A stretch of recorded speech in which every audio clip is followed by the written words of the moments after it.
Bonsoir à toutes et à tous. Très heureux de vous retrouver ce soir de nouveau. Je suis très heureux qu'on puisse organiser des cours, voilà, pour organiser des shiduchim, voilà ce qu'on espère. Zat Hashem, qu'il y ait des rencontres qui se fassent et qu'il y ait des mariages derrière. Dites Amen. Dites Amen. Amen, Amen. Alors, on va continuer nos petits thèmes là, de ce qu'on a l'habitude de faire. Alors, ce soir, hein, on va essayer de parler de... Vous savez qu'il y a un passouk dans la paracha de Lech Lecha. Vous voyez, là-bas, c'est marqué, Hachem a demandé à Abraham, Lech Lecha, pars pour toi. Vous voyez, il a dit, pars pour toi vers, comment dire, de l'endroit où tu es né, de la maison de tes parents, etc. Et il lui a dit, vers un pays que je te montrerai. Et là-bas, d'expliquer, Rachid, c'est quoi Lecha? Parce que c'est vrai que c'est bizarre. On dit pas aux gens, pars pour toi quelque part. Je pars pour toi au travail, pars pour toi en vacances, pars pour toi. Non, ce lecha là, il est en trop. Et donc il faut expliquer ce que c'est que lecha. C'est quoi toi? C'est quoi toi? C'est quand on dit pars pour toi. Rachid d'expliquer deux choses. Un, il faut partir par plaisir. Les anatra en hébreu, c'est le plaisir. Et les tovatra, pour ton bien, c'est ce qui est bien pour toi. Ouais. La différence entre le bon et le bien. Ce qui est bon et ce qui est bien pour toi. Il faut les deux, à chaque fois les deux. Ça veut dire que si vous projetez quelque chose dans votre vie et que vous n'en trouvez pas du plaisir, alors vous allez vous retourner sur le passé. Ça va? Vous allez regretter. Et si c'est bon mais c'est pas bien, c'est aussi pareil. Ouais, les deux notions sont vraies. Si vous avez décidé de partir, je sais pas, il y a des gens qui rêvent de partir à Eilat pour la retraite, ouais.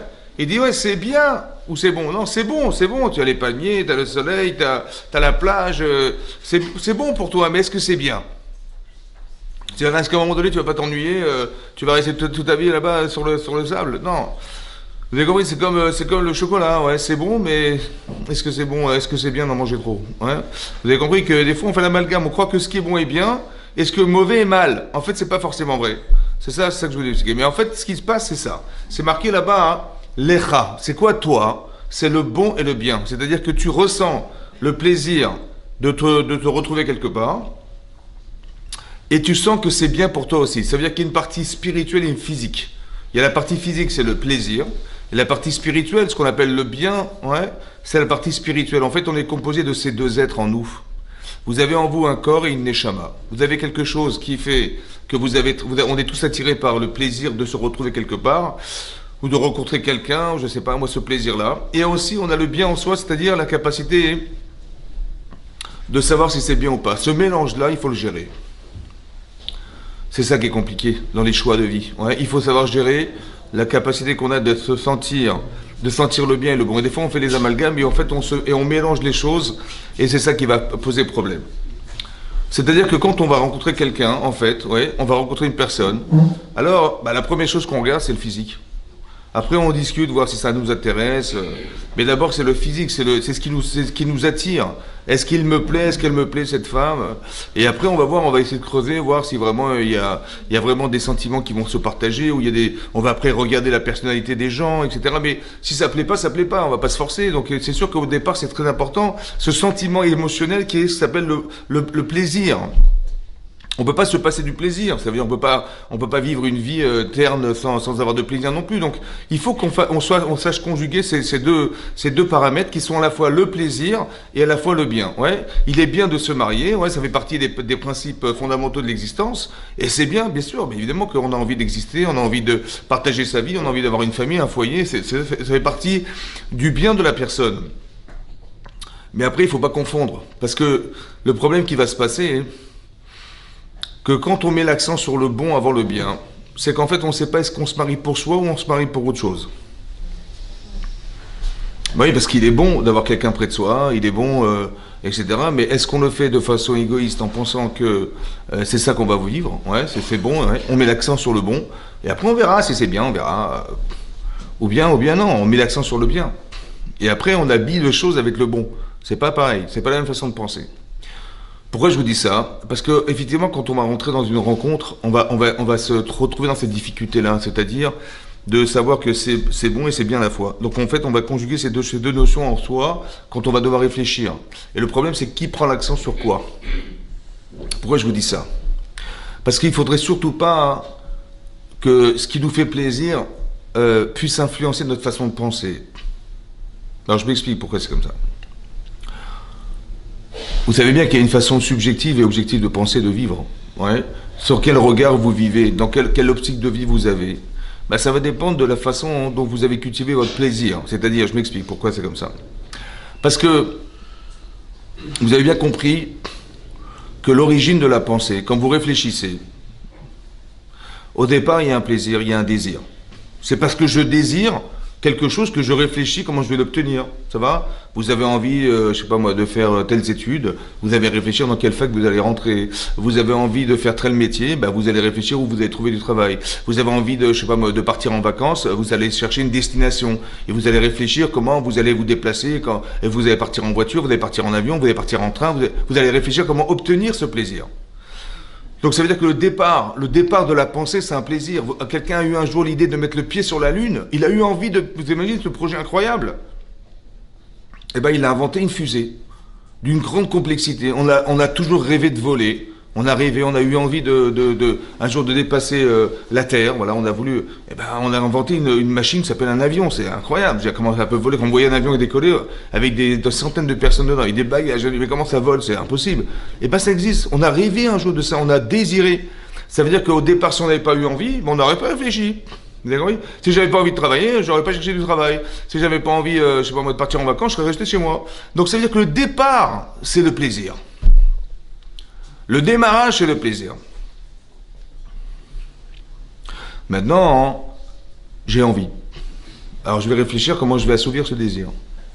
Ça veut dire que mon cerveau, il va servir à quoi? Ben, il va servir à réaliser ce plaisir. Le problème, est-ce que le plaisir est juste? J'ai envie. Mais qu'est-ce que tu veux? Qu'est-ce que tu as envie? C'est là qu'il va y avoir une nuance. C'est là qu'on va rentrer dans une problématique. Parce que est-ce que le plaisir est juste ou il est faux? Donc s'il est faux, tu te rends compte, tu vas réfléchir à quelque chose qui de base est faux. Alors comment tu vas faire? Alors ton cerveau, il va pas seulement réfléchir à analyser ce que tu vas réaliser par ton plaisir, mais d'abord au départ réaliser que tu dois réfléchir à ton plaisir. Est-ce qu'il est juste ou il est faux? Ton cerveau, il va te servir d'analyse, de filtre en fait. Tu vas réfléchir, est-ce que c'est bon de faire cette chose? Est-ce que tu penses que je vais gagner à le faire? Est-ce que je suis pas égoïste dans ma relation à l'autre? Voilà, c'est comme ça que je vais réfléchir. J'ai envie. Bien sûr que j'ai envie de me marier, j'ai envie d'avoir un foyer, j'ai envie de... Mais comment tu le réfléchis ce désir? Donc ton cerveau, il va pas seulement te permettre de réaliser ton plaisir. Il faut absolument que cette conquête, je la fasse. Il faut absolument que je me marie. Il faut absolument que je quitte ma famille. J'en ai marre de mes parents, etc., etc. Donc c'est des plaisirs, des besoins que j'ai. Mais est-ce qu'ils sont justes? Est-ce que tu vas juste te marier parce que tu as envie de te sauver de chez toi? Hein? Ou tu dis, j'ai envie d'avoir des enfants, j'ai envie de me marier parce que j'ai envie d'avoir un foyer comme tout le monde, etc. Mais est-ce qu'il n'est pas égoïste ce plaisir? Ou bien tu veux le partager? C'est ça. Et donc ça se réfléchit, vous avez compris? C'est-à-dire que je vais devoir analyser mon plaisir, savoir est-ce qu'il est bien pensé ou mal pensé. Ça c'est très important. À part ça, il faut comprendre autre chose. Que quand vous allez rencontrer quelqu'un, ce qui est un grand paradoxe, c'est qu'en fait, on va devoir se marier avec quelqu'un qui n'est pas de nature à être de notre nature. Si vous êtes des femmes, vous avez une nature féminine, vous avez des sentiments féminins, vous avez des réflexions féminines, vous avez des réflexes de femmes, vous avez un corps complètement différent. Et les hommes, c'est pareil, mais à l'inverse. C'est-à-dire que on a des besoins qui sont des besoins masculins, on a des réflexions masculines, on a un Yetzirah masculin, on a des tendances masculines, etc., etc., ouais. Et donc on a un caractère masculin. Et ça, on va vivre avec quelqu'un qui est carrément opposé. Opposé, ça veut dire que vous allez vivre avec quelqu'un, il faut savoir que vous vivez avec quelqu'un qui n'est pas du tout de nature à vous comprendre. Puisque c'est l'inverse, on est exactement des contraires. C'est ça que la Torah fait comme allusion en disant, on a créé quelqu'un qui est une aide, mais qui est negdo. En français, ça veut dire, soit face à soi, soit contre soi. En vérité, je vais vous dire un truc, c'est entre nous, hein, c'est plus contre soi qu'avec soi. Bah oui, parce que qu'est-ce que tu as à faire avec une femme et qu'est-ce que tu as avec un homme? On n'a pas. Si tu veux faire des courses, je sais pas moi, tu veux t'acheter une voiture, tu vas pas chercher une femme pour trouver une voiture. Si tu veux jouer au foot, tu vas pas chercher une femme pour faire les buts. Bon, pour faire les photos peut-être, mais pour faire le gardien, ça va pas être pareil. Et donc c'est ça. Donc si tu veux acheter une robe, tu vas pas demander à un homme qu'est-ce que tu penses de cette robe. Non, tu vas demander une femme. Tu veux t'acheter un parfum, tu vas demander une femme. Et donc tu vas te rendre compte que en fait dans l'idée, on n'est pas fait pour vivre ensemble. Et donc qu'est-ce qu'il va faire? Pourquoi Hachem a voulu on se marie, quoi? Pourquoi on doit vivre avec quelqu'un qui est exactement l'inverse de soi-même? Et ça peut rebuter les gens parce qu'on n'est pas de nature à vivre avec. D'accord? Donc qu'est-ce qui fait le lien entre nous puisqu'on n'est pas fait pour vivre ensemble? On est exactement plus contre l'autre qu'avec l'autre. Qu'est-ce que va faire l'accompagnement? C'est pour ça que le Maharal de Prague explique que c'est un miracle, mais il n'y a que l'amour qui peut nous associer. On tombe amoureux de quelqu'un, on tombe amoureuse de quelqu'un, il n'y a que l'amour qui nous rassemble, en fait. On va tomber amoureuse de quelqu'un, ouais, en fait, comme si nos âmes se retrouvaient. C'est ça que je vous expliquais au départ, il y a le bon et le bien.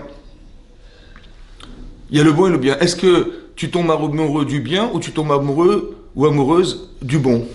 Ouais, parce qu'il est beau gosse, ouais, ou son beau-père, il a beaucoup d'argent. Hein. C'est comme un type, il s'est marié avec sa femme. Ouais, vous connaissez cette blague? Il s'est marié avec sa femme. Il dit, dis-moi, si mon père, il m'avait pas donné tout cet argent, tu serais marié avec moi ou pas? Elle lui dit, mais mon chéri, même si c'était pas ton père, je t'aurais épousé. Vous avez compris? C'est-à-dire, est-ce qu'on se marie avec la personne ou on se marie avec ce que ça entoure? Et donc, c'est ça. Est-ce qu'on se fait du bien ou est-ce qu'on va... Voilà. Maintenant, ce qui est important, c'est ça. Maintenant, comment c'est traduit dans la Gemara? Vous savez, il y a une Gemara dans Sota d'Afyudzaï. La Gemara dit là-bas, dans le traité de Sota, c'est marqué comme ça. Vous savez qu'il y a une dracha, une explication qu'a faite Rabbi Akiba. Et c'est marqué là-bas, on appelle un homme en hébreu Ish, et on appelle une femme Isha. Voilà comment c'est marqué dans la Torah, Ish ve Isha. Il y a un homme et une femme. Et là-bas, la Gemara d'expliquer que, comment on écrit Ish en hébreu, ben, Aleph, Yud et Shin. Aleph, Yud et Shin. Comment on écrit Isha? Ben, Aleph, Shin, He. Ouais, c'est comme ça qu'on écrit Isha. Et, comment vous dire? Et là-bas, hein, la Gemara d'expliquer que dans Isha, il y a un He, et dans Ish, il y a un Yud, ça fait Yud Ke, et c'est le nom de Dieu. La Gemara d'expliquer que Im Zachu, s'ils sont méritants, alors Shechina Benehem, la Shechina est entre eux. Ça veut dire qu'on retrouve le Yud dans l'homme, et on retrouve le He dans la femme. La Shechina. Mais sinon, c'est-à-dire que si on retire le Yud qui se trouve dans l'homme et on retire le He qui est dans la femme, il va rester Esh, le feu. Ouais, dans l'homme, et on va retirer le He dans la femme, il va rester Esh. Esh, c'est le feu. Et dans la Gemara d'expliquer à Esh o Chaltan, lorsque la Shechina se retire, la présence divine se retire du couple, en fait, le feu les dévore. Voilà le texte, comment c'est marqué dans la Gemara, le feu les dévore. Esh o Chaltan. Et continue la Gemara et dit, Amar Rava dit que le feu de la femme, il est plus virulent que l'homme. Les femmes, elles sont folles. Non, je rigole. Là-bas, c'est marqué, le feu de la femme, il est plus fort que l'homme. Pourquoi? Ben, c'est pas pourquoi, hein? Voilà, parce que la Gemara dit expliquer, parce que comment on écrit Isha? Aleph, Shin. Il y a déjà du feu. Et on a rajouté un He. Vous avez vu, dans le feu, on a rajouté un He. À la différence de l'homme, où là, le Esh, le Aleph Shin, il est séparé par un Yud. C'est-à-dire qu'il y a une façon virulente chez la femme d'exprimer sa colère, on va dire, qui ne se retrouve pas chez l'homme. Parce que chez la femme, il y a quelque chose qui s'appelle le feu. Il y a du feu chez elle. Voilà. Et la Gemara dit, attention, il y a du feu chez la femme. Il y a quelque chose de difficile à vivre chez la femme. Ces émotions très fortes. Qu'est-ce que c'est que le feu de la femme? Et qu'est-ce que c'est le feu de l'homme? Il y a un feu qui est commun. C'est quoi ce feu, en fait? Hein? Vous avez une idée ou pas? On dit dans Isha, et on dit, vous savez, s'ils sont méritants, alors il s'appelle Ish, elle s'appelle Isha. C'est quoi le mérite? C'est quoi il y a marqué Zachou en hébreu. Zachou, ça veut dire que s'ils sont méritants, alors ils vont vivre ensemble une vie amoureuse, ils vont vivre une vie épanouie, et là, Hachem, il va résider dans ce couple. Et sinon, il va se retirer le feu. Qu'est-ce que c'est que le feu? Qu'est-ce que c'est que Dieu dans le couple? C'est quoi? Ça peut être la passion, ça peut être l'émotion. Oui, mais c'est quoi Dieu? Sinon, s'ils sont méritants, Dieu, il réside parmi eux. Hein. Et sinon, il se retire. Ça va? Alors j'ai pensé comme ça. Vous savez ce que c'est que Dieu dans ça? C'est l'amour. C'est ce que j'allais dire. C'est l'amour. Quand on aime quelqu'un, en fait, c'est impensable. Hein, mais c'est l'expression de la résidence d'Akadosh Baruch Hu dans l'être. C'est ça l'amour en fait, c'est spirituel. J'ai jamais vu une vache qui est tombée amoureuse d'un taureau. Non, mais c'est vrai. Par contre, on a vu des êtres vivants. Pourquoi c'est comme ça? Parce qu'on a des âmes. Ouais, des âmes. Ouais, on a des âmes. C'est pour ça que ça vaut le coup d'habiter aux Amériques. Tu connais Eric? L'Amérique. Hein? Ben c'est ça. Vous avez compris? Voilà. Et donc en fait c'est ça. Mais qu'est-ce que ça veut dire méritant? Alors en hébreu, vous savez, c'est très important d'analyser les mots en hébreu. C'est marqué Zachou, Shechina Benehem. S'ils sont méritants, la Shechina sera parmi eux. Ça veut dire quoi Zachou, Zach? Pur. C'est quoi Zach? Pur, ça veut dire quoi pur? Hein? Alors, vous savez qu'en hébreu, pur, Zach ça veut dire limpide. En hébreu, Zach c'est limpide. Par exemple, pour allumer la menorah, la menorah c'est le candélabre dans le Beth Amikdash, il fallait prendre des olives qu'on devait concasser et que l'huile devait être zar, katit. Zar, ça veut dire qu'on a pressé l'olive, il est sorti de l'huile qui était pure. Vous avez vu, pure. Ça veut dire qu'il n'y a rien d'autre dedans. Il n'y a ni des olives dedans, il n'y a ni des pots d'olive, il n'y a ni des noyaux, il n'y a rien dedans. Ça va?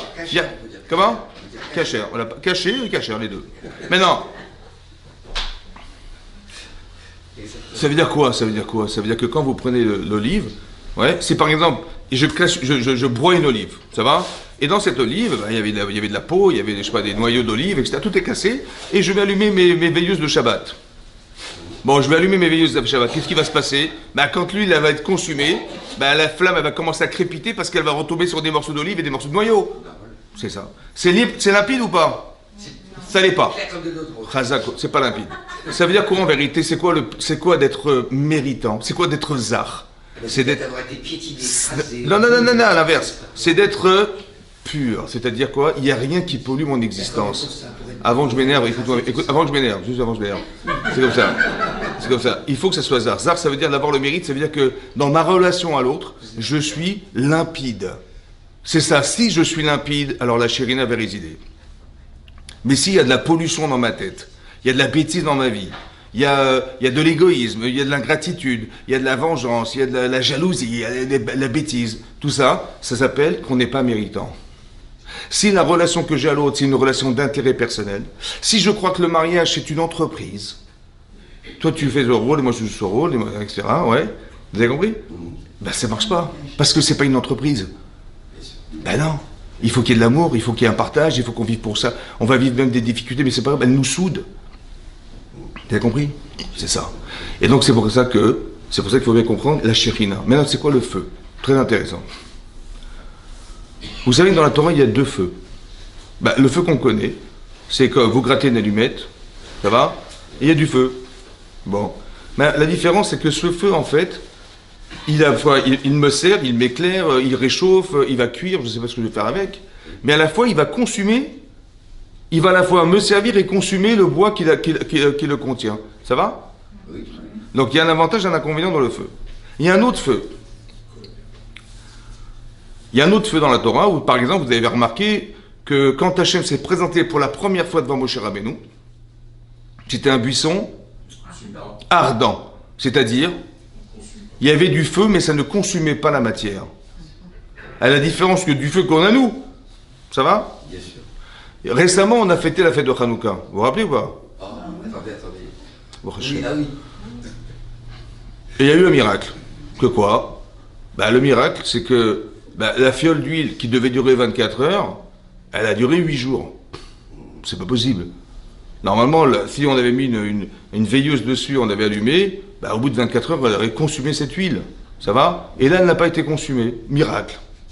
Maintenant, quel est le miracle? Est-ce que le miracle il est dans l'huile qui a résisté au feu? Ou le miracle est sur le feu qui n'a pas brûlé l'huile? Feu de Doulala. Sur le feu qui n'a pas brûlé l'huile. Chazak ou Baruch. Michel Pourquoi? C'est normal. Mais c'est normal. Exactement. Parce qu'en vérité, ce feu, c'est Hachem. Voilà. Ça veut dire que le feu d'Hachem, il brûle, mais ne consume pas. Autrement dit, s'il m'arrive quelque chose dans ma vie, j'ai une frustration amoureuse, je sais pas moi, j'ai eu des problèmes personnels, ce feu-là, il m'a brûlé. Et il m'a même consumé parce que je peux plus vivre, j'en ai marre de vivre, etc. C'est pas Hachem, ça. c'est l'Yitzhara. Vous avez compris pourquoi? Parce que le feu d'Hachem, il brûle, mais il ne consume pas. Jamais il te brûlera. Il te brûlera, mais il ne va pas te consumer. Il ne va pas te détruire. Or, si je me détruis parce que je vis, c'est que ce n'est pas Kadosh Baruch Hu. C'est normal, il veut que ton bien. Et comprenez bien. Il veut que ton bien. C'est vrai. Je sais. Le mien aussi. Juste parce que j'ai compris. Maintenant, vous avez compris, le feu d'Hachem, il brûle, mais il ne consume pas. Où est-ce qu'il est ce feu, à votre avis? Il est où ce feu? Il est dans la Réchama. Il est dans Ish, et il est dans Isha. Oui, d'accord. Vous avez compris ça? Oui. Il y a quelque chose de divin dans l'être humain. C'est ça qu'on appelle le Esh. Maintenant, il faut croire que, selon ce que dit la Gemara, que la partie spirituelle qu'une femme elle a, en termes de feu spirituel, il est beaucoup plus puissant que son mari. C'est pour ça que ça dépend comment c'est géré chez elle. Ça veut dire que, écoutez-moi bien, si je suis amoureuse de ma femme et ma femme est amoureuse de moi, c'est que la shrina est entre nous. Et sinon, la frustration amoureuse, c'est que la shrina s'est envolée. Est-ce que vous comprenez le français? Maintenant, il faut faire attention parce que la shrina est envolée. Donc, qu'est-ce qu'il fait? Le feu, ça veut dire, tu me reconnais pas comme ta femme? Oh, khalas, tu vois ce que je vais te faire. Tu vois ce qui va t'arriver. Ce langage-là, c'est le feu qui les dévore. Vous avez compris ou pas? Ou un homme il dit, mais tu te moques de moi ou tu vois pas comment tu devrais être fier de moi, cette fierté masculine que tu renlèves. Tu vois, tu m'enlèves cette fierté masculine. Tu dis, t'es nul. Comment ça nul? Ouais, je vais m'énerver. Avant tu me fais ça, tu vois ce que je vais te faire. Ça, c'est le feu qui nous dévore. Ça veut dire qu'on a tous un feu qui est spirituel, chez les femmes comme chez les hommes, mais chez la femme c'est plus virulent. C'est pour ça que Isha s'appelle Isha parce qu'il y a du feu avec du hé. La virulence féminine est plus grande en force. Cette émotion-là qui peut servir et qui peut desservir. Pourquoi on dit les femmes? Vous avez vu que souvent c'est marqué dans la Torah que les femmes, elles ont ce qu'on appelle une intuition féminine. Oui. Bon, est-ce que c'est rationnel? Non. Dites non, Zach. Donc c'est pas rationnel. Ça veut dire que c'est spirituel. Ça fait partie du feu. On dit de Sarah, elle était plus prophétesse que son mari. Elle avait une faculté spirituelle à voir plus loin que son mari. Mais d'où ça vient ça? C'est le feu qui est en elle. C'est ce feu dont je vous parle. C'est-à-dire qu'il y a quelque chose de très puissant, de spirituel chez une femme. Ouais. Donc il faut reconnaître ça. Si Zahou, c'est-à-dire si je connais la nature du féminin, si je connais la nature du masculin, Zahou, ça veut dire quoi Zahou, d'avoir le mérite? C'est qu'il n'y a rien, j'ai tout à fait compris de la nature masculine, etc. Et je vis avec. C'est ça le zrout. Tu dis quelqu'un, il a réussi, tu as du zrout, toi, ça a marché. Ouais, on dit, tu as du zrout, ça a fonctionné. Mais non, c'est simplement parce qu'il est zah, parce qu'il est limpide, parce qu'il est clair, parce qu'il est clairvoyant. Et c'est pour ça que ça a fonctionné. Vous avez compris ce que je veux dire? Sinon, il aurait échoué, il aurait été bête ou il aurait été je sais pas quoi. Vous avez compris? Il faut qu'on soit zar. Zar, ça veut dire limpide. Il faut que tout ce qui pollue nos vies, qui va nous empêcher d'exister, qui va mettre des boulets dans notre existence, il faut l'éliminer. Et ça, il faut le faire avant le mariage. Avant, pas après. Tous les préjugés qu'on peut avoir, tout le manque de confiance qu'on a en soi, tout ce qui va polluer notre façon de penser, la façon de concevoir notre mariage, etc. Il faut que ça soit limpide. Il faut que je comprenne que je suis conscient que je vais vivre avec quelqu'un qui n'est pas de nature à vivre avec moi. Alors comment je vais m'arranger dans nos contradictions, dans nos oppositions? Comment je vais faire? Et le problème, c'est que des gens restent masculins dans leur vie de couple, et la femme, elle reste féminine dans son vie de couple. Ils vont souffrir. Parce que masculin et féminin, ça ne marche pas ensemble. Il faut que tu arrives à comprendre le bénéfice que tu as de vivre avec un homme, et le bénéfice que tu as de vivre avec une femme. Qu'est-ce que tu vas gagner d'être avec elle? Et qu'est-ce que tu vas gagner d'être avec lui? Qu'est-ce que tu gagnes? Comment on ne devrait pas s'opposer avec nos différences, mais accompagner nos différences. C'est pas pareil. Vous avez compris? Ça, c'est une chose à comprendre. Ça veut dire que ce que je suis en train de vous expliquer, c'est que c'est ça qu'on appelle la fusion, en fait. Il faut qu'on arrive à sentir. À se couper. Oui, mais ça veut dire à sentir. Il y a quelque chose qu'on ressent. Et ça va amener à ce qu'on va arriver à s'aimer. Comment on va arriver? C'est justement ça le problème. Parce que, encore une fois, de nature. Vous avez compris qu'il faut comprendre de quelle nature nous sommes. C'est fondamental.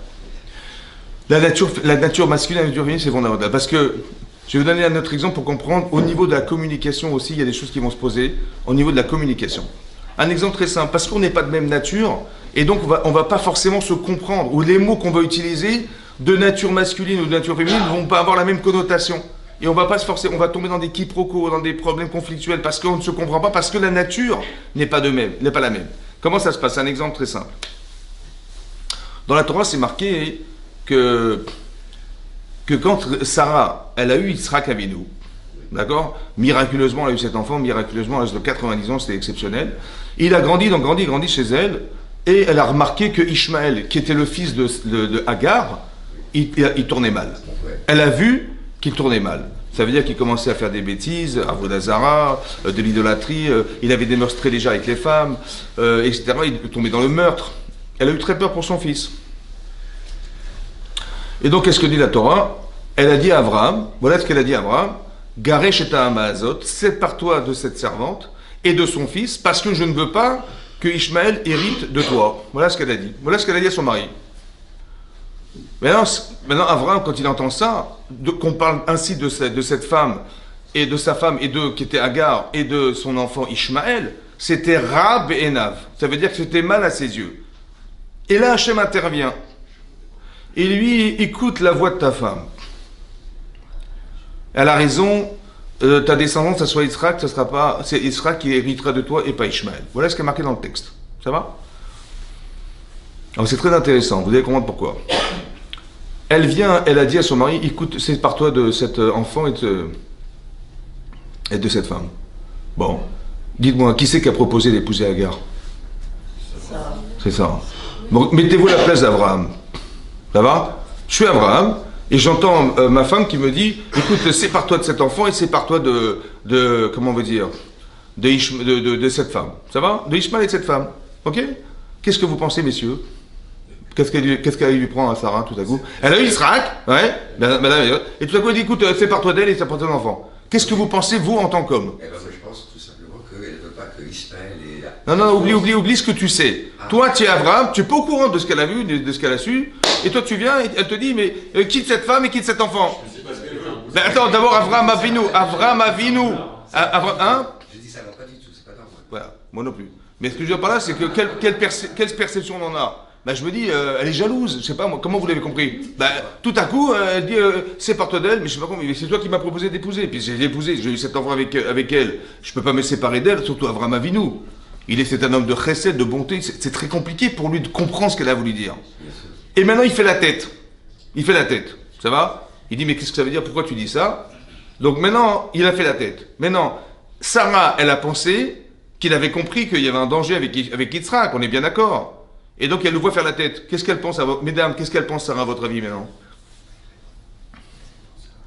Moi, je pense dans ma tête que c'est dangereux pour Yitzhak, parce que l'influence que va avoir Ishmael sur Yitzhak, elle est dramatique. J'ai pas envie de rater l'éducation de mon enfant. Et donc, moi, j'ai pensé qu'il fallait se séparer de cet enfant, ouais.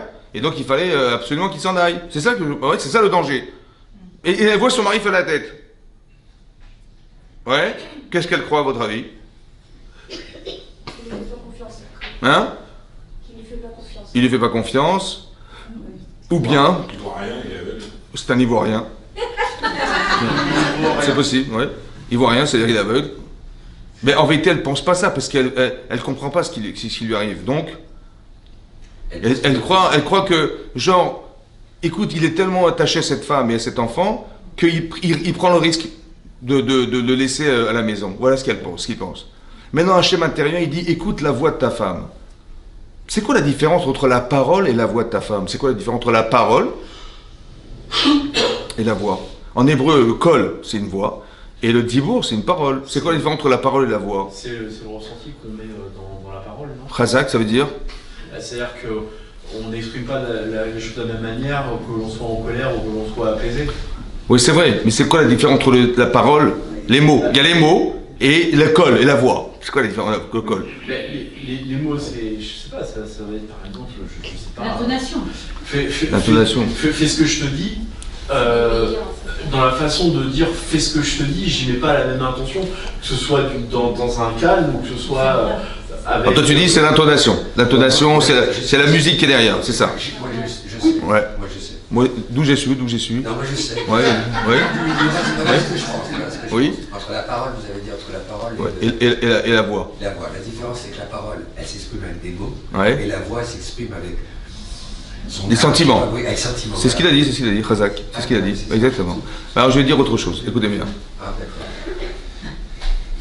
Si on n'était pas capable de verbaliser la pensée, c'est-à-dire de dire des mots, comment ça s'exprime? Par exemple, quelqu'un quelqu'un qui est muet, comment il s'exprime? Bah, soit par des gestes, Des gestes. soit par des cris Oui. ou des sons. Il va faire ha ha ha ha ha. Vous avez compris qu'il est content. Il dit oh, c'est qu'il n'est pas content. Ça va, j'ai compris. Donc il a dit un son, il a fait un son. Maintenant, je peux verbaliser le son. Comment je fais? Bah, je dis, bah, malheureusement, je suis désolé, je suis pas content. Ou je vais dire, ah, je suis très heureux. Donc en fait, j'ai verbalisé un son.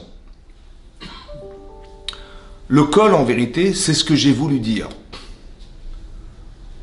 Quand j'ai fait ha ha ha, j'ai voulu dire j'étais très heureux de vous rencontrer. Et quand j'étais énervé, je vous ai exprimé un son que j'ai crié. Ça va? Donc le son, c'est ce que j'ai voulu dire. Par exemple, vous allez comprendre la différence. Qu'est-ce qui est plus fort? Le cri, le son ou la parole? Par exemple, bizarrement, c'est marqué que lorsque les Bnei Israël se sont retrouvés devant la mer Rouge, Ve'iza'aku el Hashem, ils ont crié. Ça va? Mais pourquoi nous dire qu'ils ont crié pour dire ils ont prié? Il fallait dire ils ont prié Hachem, ils ont prié. Non, tu m'as dit ils ont crié vers lui. Le col, la voix, le col. Il n'y a plus de mots. Ah, c'est ça. Ça veut dire que ça veut dire que c'est quoi le cri en vérité? Ouais, le cri, le son, la voix. C'est ce que j'aurais voulu te dire, mais je peux pas le dire parce que j'ai même pas les mots pour t'exprimer. Bah, c'est ça, on peut dire. Par exemple, avant que je m'énerve, par exemple, si vous êtes, mesdames, vous êtes comme ça allongé dans votre lit, ouais, et sur l'oreiller, il y a une araignée qui monte. Hein? Il y a une araignée qui monte. Vous avez vu, il y a un scorpion qui arrive, il monte sur vos jambes. Ouah, laisse. Bon, qu'est-ce que vous faites? Bah, vous criez, ça va, vous criez. Aussi, hein, tout à coup, j'entends une femme qui crie dans la cuisine. J'ai cru qu'il y a eu un attentat. On dit non, j'ai vu juste une souris qui est passée. Ah, d'accord. Monsieur, on peut résumer Mais ça. pourquoi? Écoute-moi bien. Je peux le résumer en deux mots. Moi, c'est pas besoin, c'est pas besoin. Entre le cri et la Parce que là, tu me coupes, là, j'arrive pas à finir le raisonnement. Je résume. Je résume. Mais pas besoin de résumer. Un cri, Ouais. c'est une voix sans mots. C'est tout. Maintenant, je continue. C'est autre chose. Ouais, tu as raison, mais juste continue. Maintenant, la différence, c'est ça. C'est-à-dire que comme ça, écoutez bien, c'est ça que ça veut dire. Ça veut dire qu'il y a les mots et il y a l'expression des mots. Ça va? Maintenant, en fait, Hachem, il a dit à Abraham, écoute la voix de ta femme. Ça veut dire, écoute ce qu'elle a voulu te dire. Par exemple, vous avez remarqué une chose étonnante. À Rosh Hashanah, on doit écouter le son du chauffard. Vous imaginez, tout à coup, on est en train de faire la prière. Imaginez le rabbin, il sort une guitare. Je veux dire, il est fou le rabbin, il est fou là. Et là, la Torah dit non, il faut sonner un chauffard. Il faut prendre un chauffard, il faut sonner du son du chauffard. Mais qu'est-ce qu'on a besoin de sortir un instrument de musique pour en plein Rosh Hashanah? Je vais envoyer. On te dit, il faut sonner du chauffard. On dit le col du chauffard, le son du chauffard. Il faut écouter sans colotte, sans son. Et Dalila. Ouais. Pourquoi il faut écouter des sons? Ah, écoutez bien. Vous savez, des fois, hein, il y a des choses qu'on voudrait dire à Hachem, on ne trouve pas les mots. Par exemple, on a des émotions. Par exemple, quelqu'un qui a vécu un mariage. Bon, il s'est marié. Ou quelqu'un qui est sauté en parachute. Bon, je vais le voir. Je lui dis, dis-moi, tu peux m'expliquer qu'est-ce que tu as ressenti quand tu es sauté en parachute, là, hein? Tu peux me faire ressentir exactement ce que tu as ressenti quand tu as sauté en parachute. Est-ce qu'on peut l'expliquer? Dites non. Non. Non, très bien. On ne peut pas l'expliquer. Ça veut dire que je suis en train de sauter en parachute, ben, les émotions que j'ai, mais il n'y a que moi qui peux les ressentir. Je ne peux pas te les expliquer. Il faudrait que tu sautes en parachute pour les comprendre, mais si tu sautais, que je te dis, j'étais dans l'air, impossible de l'expliquer, ça va? Ou le jour de mon mariage, quelle émotion, quelle adrénaline tu as eu, ben, je te dis, je ne peux pas te l'expliquer, impossible. Marie. Ça veut dire que le truc c'est que quoi? C'est que les mots ne suivent pas. Les mots ne suivent pas pour expliquer une émotion. J'ai pas les mots pour t'expliquer. Alors vous savez ce qu'on va faire? On va passer par le son du chauffard. Et je m'explique. On dit kol sasson et kol simcha. Vous avez vu? Le mariage, kol sasson, le mot kol. C'est-à-dire que c'est des choses que tu peux pas expliquer. On peut pas expliquer. Alors tu passes par le kol. C'est pareil. Là je vous pose une colle. Hein. Mais c'est ça. En fait ce qui est marqué là-bas c'est comme ça. En vérité quand tu vas sonner du chauffard, tu as envie de dire à Hachem quelque chose. Mais qu'est-ce que tu peux pas lui dire? Alors tu sais ce que tu vas faire? Tu vas passer par le col. Le cri. La voix du chauffard. Tu vas comprendre, c'est ça. Tu dis, moi je peux pas te l'expliquer, mais j'aurais voulu te le crier. Alors je vais pas crier, je vais passer par le son du chauffard. C'est-à-dire que le son du chauffard, autant que le col en général, ouais, on dit écoute la voix de ta femme, ça veut dire écoute ce qu'elle a voulu te dire. C'est ça que voulait dire Hachem à Abraham Avinu. Ça veut dire que elle, écoutez-moi bien, ça c'est un petit défaut féminin. Quel défaut féminin? c'est qu'en fait, la femme n'exprime pas ce qu'elle ressent. Elle est sûre que son mari, il a très bien compris ce qu'elle a vu. Ça va? Bon. Donc elle a vu que Ismaël a mal tourné. Il dit, mais c'est sûr que mon mari l'a vu. Alors vous savez ce que je vais faire? Je vais lui proposer la solution. Laquelle? C'est quoi la solution? Mais il y a un problème! Parce que Ismaël, il influe sur mon fils Israël, c'est pas possible. Et mon mari l'a vu. Mais bon, il réagit pas. Il n'a pas compris, mon mari. Alors je vais lui expliquer. Je dis, tu sais quoi on va faire? On va se séparer de l'enfant. Mais on ne peut pas séparer de l'enfant sans se séparer de sa mère. Alors on va se séparer de sa mère et de l'enfant. Tu es d'accord ou pas? Mais non, lui, il n'a rien vu du tout. Hein. Donc, ce qui était une solution pour elle devient un problème pour lui. Il dit, mais comment elle me propose de me séparer de cette femme et de cet enfant? Ça va pas ou quoi? Vous avez compris le problème du quiproquo? Pourquoi? Parce que la nature féminine n'est pas une nature masculine. C'est un problème de nature. C'est pas un problème d'intelligence, c'est pas un problème de... C'est nature. Ça veut dire qu'une femme de nature, elle comprend des choses, elle voit des choses que mon mari ne voit pas. Ça s'appelle le col. Ça va? C'est ça. Elle a quelque chose en elle, c'est ce que j'appelle le feu, le machin là. Il y a quelque chose de spirituel en elle qui lui permet de ressentir des choses qui des fois la sert, des fois la dessert. À la fin du repas. Personne n'a réagi. C'est ça. Hein. Donc ça la sert ou ça la sert? Mais non, comment ça sert? Ici ça sert. Vous avez vu que ça l'a servi? Mais non, écoutez-moi bien. Quand Sarah, elle a dit à son mari, débarrasse-toi de cet enfant. Est-ce que ça, c'était pour Abraham ou contre Abraham? Non, mais lui, comment il a ressenti, lui? Contre. Alors qu'en vérité, c'était pour Razak. Quand, comment elle s'appelle? Quand Chava, elle a proposé à son mari de manger du Etzadat. Ouais. Elle a dit, écoute, ça serait bien qu'on sera comme Hachem, etc. Ça va? Et Hachem, il a dit, Kishamartan ekol ishtecha, parce qu'il t'a écouté la voix de ta femme, et que tu as mangé du fruit, je t'avais ordonné de ne pas manger, etc. Alors, tu seras chassé de la terre, tu seras chassé du Gan Eden. Pourquoi il a dit, mais parce que tu as écouté la voix de ta femme?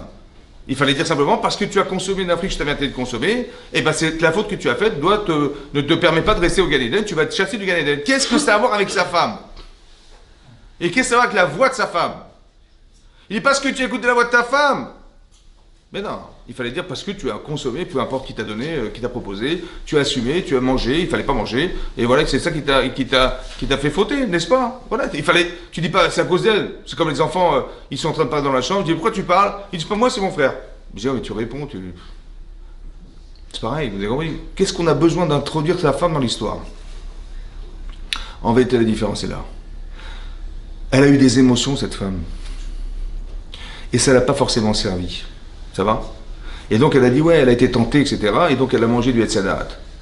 Maintenant, quand elle lui a dit, mange, toi qui n'es pas émotionnel, tu es beaucoup plus rationnel. Tu veux dire à ta femme, tu dis, ma chérie, tu as des émotions, c'est magnifique, mais tu as été piégé par tes émotions. Toi qui es rationnel, qui n'es pas Isha, tu es Ish. Tu vois? Et bien tu aurais dû dire à ta femme, je suis désolé, là, tu étais pris, t'as pas des émotions, tu t'es trompé. Non, c'est pas ça. Là, ce que tu fais est contre Hachem. Ton émotion déborde. Ton émotion t'envahit. Tu n'es pas capable de maîtriser. Ça va? C'est ça qu'il aurait dû dire à sa femme. Parce que tu n'as pas été un homme. Ça veut dire que toi, tu n'as pas les émotions de nature à être une femme. Alors tu aurais dû contrôler ton épouse en lui disant, mais c'est pas ça qu'il fallait faire. Tu as été emballé par tes émotions. Vous avez compris? Là-bas, ça l'a desservi. Alors que là, ça l'a servi. Là-bas, ça l'a desservi. Ça veut dire que elle était émotionnellement touchée. C'est ça qui est marqué dans le texte. Si vous voyez les mots, c'est marqué. Elle a vu que l'arbre, il était tov, il était bon. Il était nechmad, agréable. Et ta'ava, et plaisir. Vous avez vu? Voilà ce qu'il a. Voilà ce qu'elle a vu. Et le Yetzirah, il a joué là-dessus pour lui dire, écoute, c'est tentant, etc., etc. Elle est tombée là-dedans, etc. Ça veut dire que le col, le fameux esh, le fameux feu, les émotions qu'elle a, ben des fois ça la sert, des fois ça la dessert. Il faut juste qu'elle soit capable de contrôler ce fameux feu qu'elle a en elle. Ouais. Ça veut dire que ça peut être à la fois une puissance incroyable, ou ça peut être à l'inverse de ce qu'on pense, c'est-à-dire, contre elle, ça peut être quelque chose qui va l'enfoncer dans ses émotions et qui va lui faire perdre le contrôle de la pensée. C'est ça que je voulais dire au départ, parce que la pensée d'origine, c'est un plaisir, c'est un désir. C'est parce que je désire que je pense, c'est le désir que je veux réaliser, et c'est comme ça que je réfléchis. Faites attention à ce que le cerveau ne soit jamais subordonné. Il faut contrôler le plaisir. Comment? Tu réfléchis. Tu dis, est-ce que ça vaut le coup? Ça vaut pas le coup. Tu réfléchis ton désir. Vous avez compris? Maintenant, il faut savoir, ça c'est très important ce que je vous dis là. C'est ce qu'on appelle le col, c'est ça le fameux col. Maintenant, il faut savoir aussi une chose.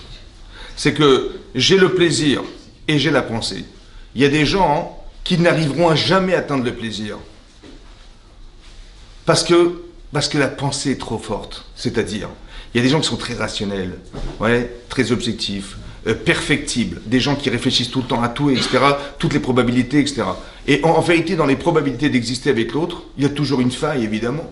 Elle dit, ah non, mais il y a ça, oh non, mais il y a ça, il peut arriver ça, oh, je sais pas quoi, j'ai très bien réfléchi, il peut m'arriver ça, il va arriver ça, il va dire comme ça, il va dire comme ça. Oula! Finalement, je ne fais pas. J'ai bien réfléchi, je ne fais rien. Je dis non, tu as réfléchi pour ne pas faire. C'est pas ça réfléchir. Réfléchir, c'est trouver des solutions à tes problèmes. C'est pas de réfléchir comment tu vas jamais t'engager, réfléchir comment tu vas jamais proposer. C'est pas ça réfléchir. Je dis, oh, j'ai bien réfléchi, finalement je ferai rien. Je dis pourquoi? Ben attends, s'il rêve ça, il va passer ça. Et si je fais comme ça, ben il risque d'arriver ça. Et si je suis ça, il va arriver encore ça. J'ai bien réfléchi, c'est tombé. Mais pourquoi tu réfléchis à ne jamais faire, je comprends pas. Tu réfléchis pour ne jamais t'engager. Tu réfléchis. En fait, est-ce qu'il n'y a pas une peur derrière qui justifie ton refus? Non.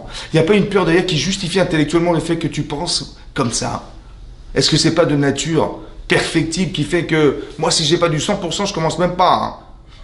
Moi, je vais dire, c'est Mais non. Il faut être capable d'accepter l'idée que je me sens bien, il y a des choses qui vont bien, et puis bon, après j'analyse, je réfléchis, etc.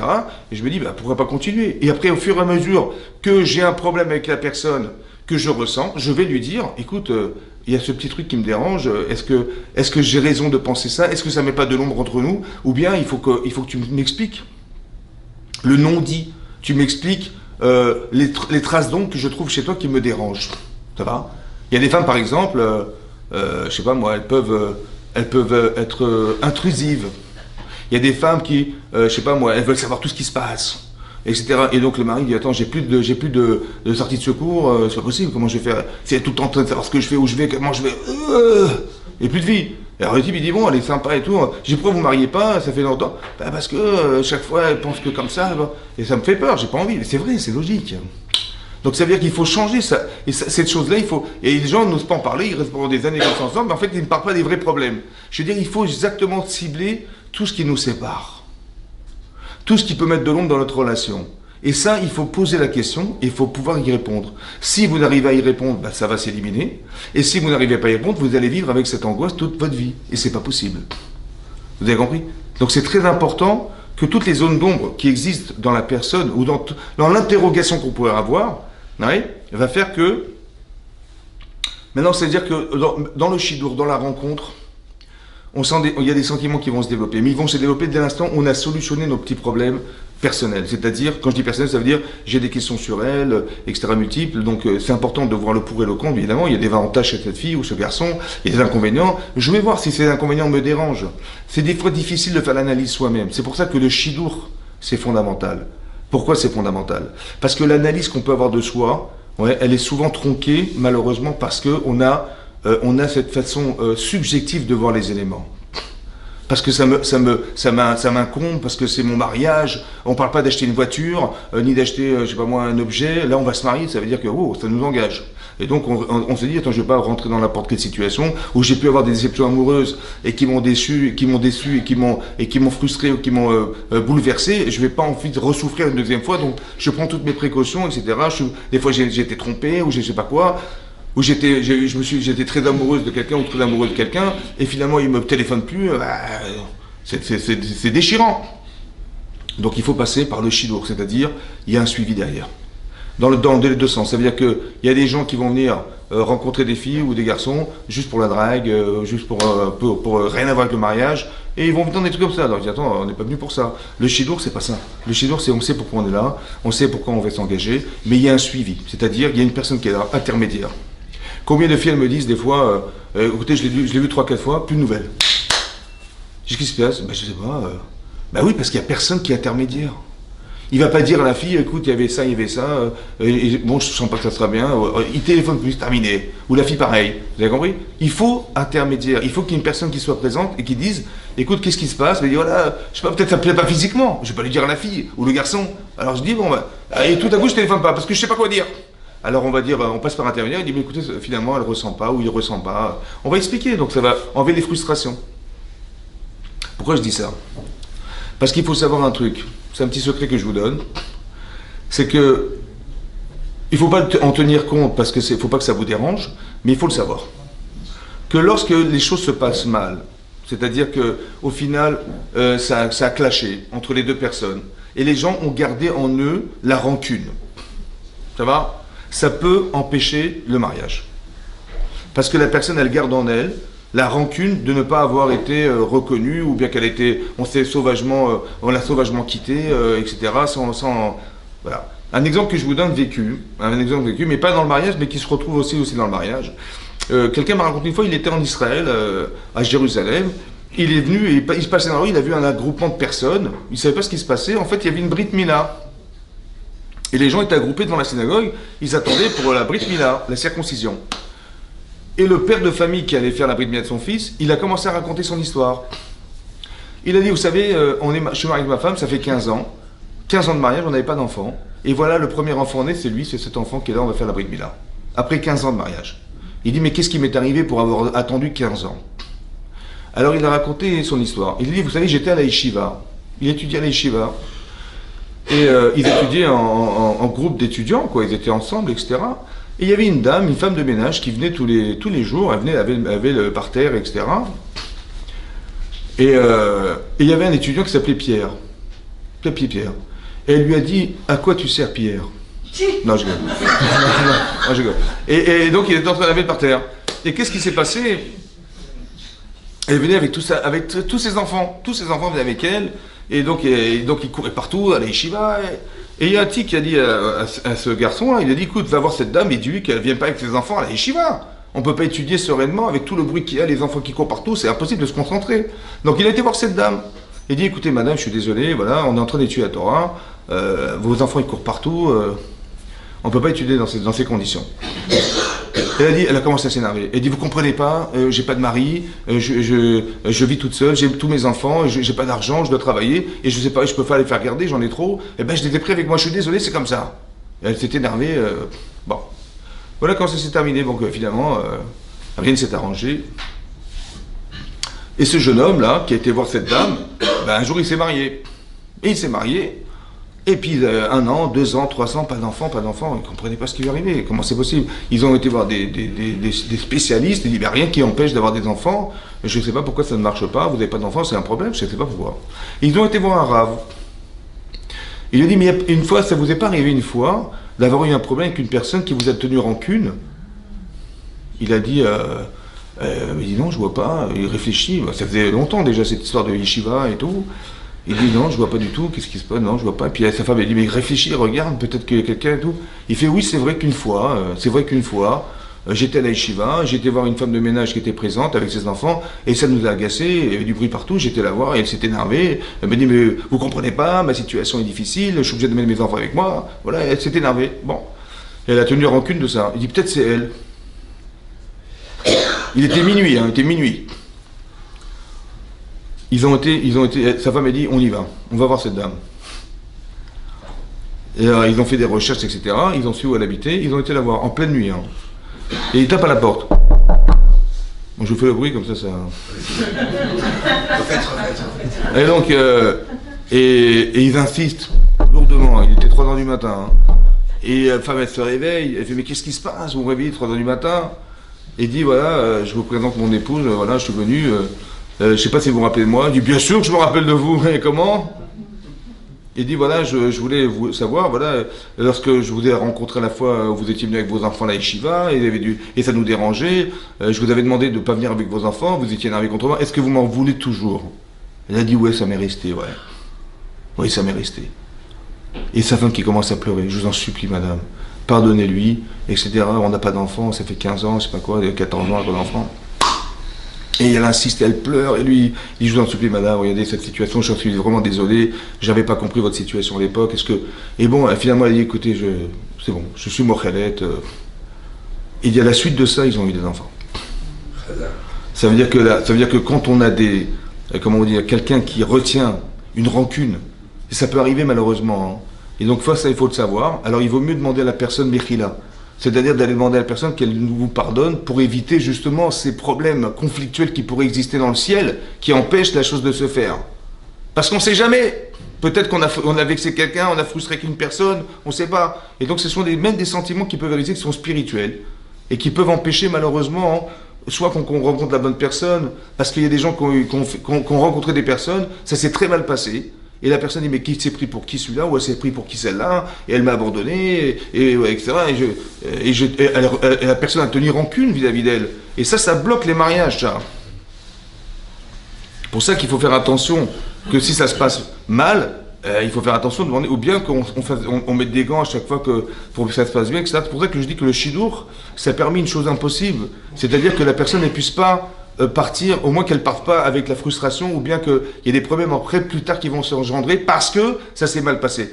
Il y a quelqu'un qui est intermédiaire, l'intermédiaire il sert à ça, il sert aussi à guider les personnes. Ouais, mais il m'a parlé comme ça, il a dit ça, c'est grave, c'est pas grave, et j'ai envie d'arrêter. Non, mais on va vous expliquer, c'est comme ça. Donc ça fait partie du caractère masculin ou de la façon féminine de s'exprimer, etc. Donc vous avez compris, on arrive à corriger des situations simplement parce que on a des a priori ou alors des choses qui ne sont pas bien vécues, qui sont pas. C'est pour ça que je vous ai expliqué que le shrout d'être zar, c'est d'être limpide.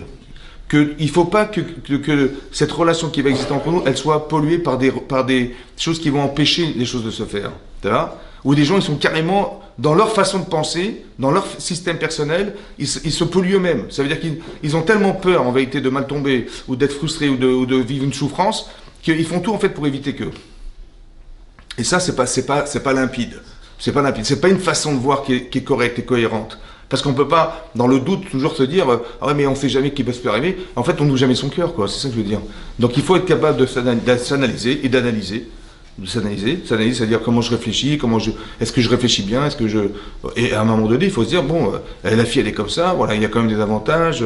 Elle est de bonne famille, elle est intelligente, elle aime la Torah, je sais pas moi, elle a un bon caractère, le garçon c'est pareil, qu'est-ce qui pourrait nous empêcher? Et là on s'ouvre un petit peu plus, et là ça permet de se rassurer en fait. L'objectif c'est d'arriver à se rassurer dans nos choix.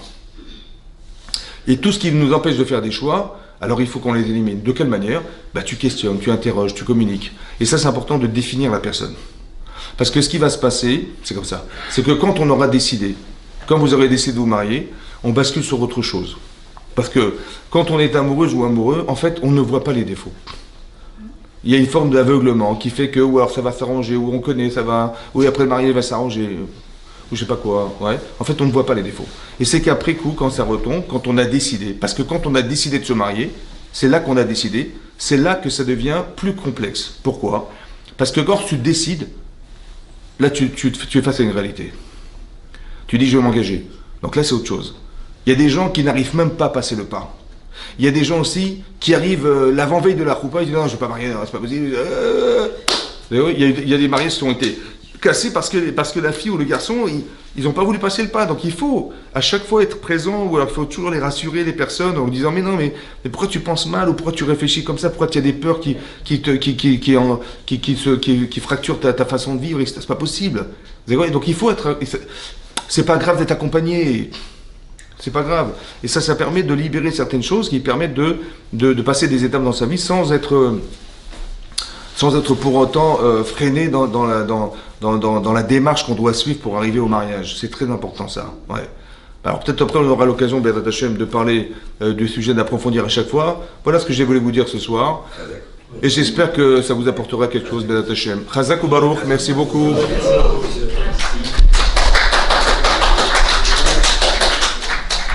Voilà, je voulais vous remercier d'abord d'être là ce soir. Ce qui est prévu, c'est moi aussi qui vous remercie. Et qu'est-ce que je voulais vous dire? Parce que ça m'apporte beaucoup qu'il y ait des chatraniotes qui puissent venir, des femmes qui sont spécialistes, ouais, qui ont aussi des réseaux, qui ont aussi des listes de gens, etc. Pour la halakha aussi, c'est très important. Pour la halakha, c'est-à-dire que les choses ne soient pas faites de façon, sans frontières, sans limites. Il y a des gens qui peuvent venir pour rien, pour n'importe quoi. Donc c'est important que vous puissiez vous confier avec des personnes aussi, c'est important. Puisse rencontrer des gens, si quelqu'un vous intéresse, et cette personne m'intéresse, on puisse créer des rencontres. Donc c'est important, c'est très important qu'il y ait des chatraniotes.